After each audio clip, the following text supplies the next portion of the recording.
What's up, Internet? Coach Dennis here. Follow along for this arm-blasting tricep workout.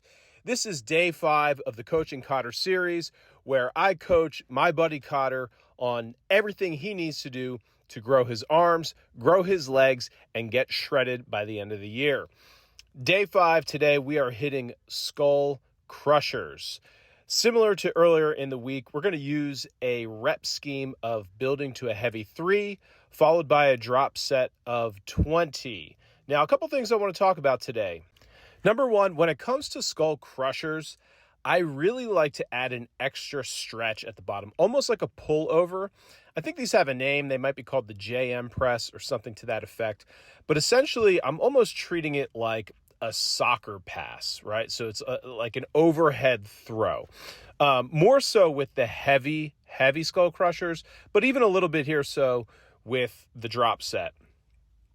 Now, another thing I want to talk about is trial and error.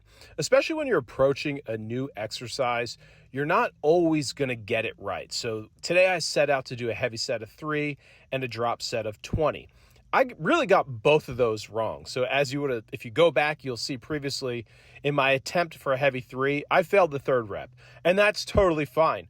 Lifting weights is the one sport, endeavor, whatever you want to call it, where failure is success. So failure is totally fine. And then on the flip side, I ended up going a little too light with my drop set. So when I got to 20, I realized, hey, I have more in the tank. There's no magical number about 20. I just really like 20. I think when you hit 20 and 20 is like the last rep you have in the tank, then that's a really good stimulus. But if you can keep going, keep going. Some days you got to keep going. Today I got to 30. I honestly felt like I could have even gone further, but the form broke down a little bit. The mental grind just gave out a little bit, and that's okay. So I feel really happy about 30. I'll note the weight, and I'll go up next week. Now, speaking of the mental grind, this is the only exercise that I have planned for Cotter today.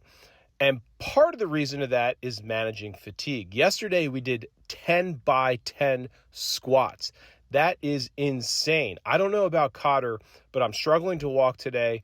My nervous system is worn out. I am fatigued. So yeah, we got to do something a little less fatiguing, but still in line with our goals. Now, if you hit you hit your exercise you want to do, is it okay to do more? Of course.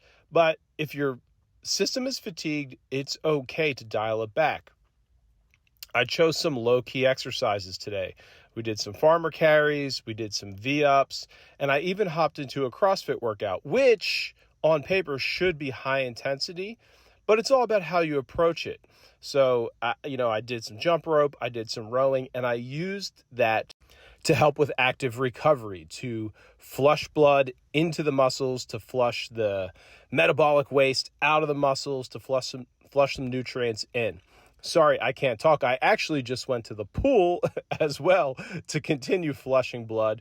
And now I'm dry mouth and, making a mess of myself here on the internet. But that's okay, because you know what, guys? I don't care. And nobody probably makes it to the 3-minute and 40-second mark. And if you do, then obviously you like me enough to not mind if I'm mumbling and stuttering over my words. But really, that's all I got. So, manage fatigue. Hit your sets hard, the ones that count, stick to the plan, and follow along to see me and Cotter's progress. All right, y'all. Peace.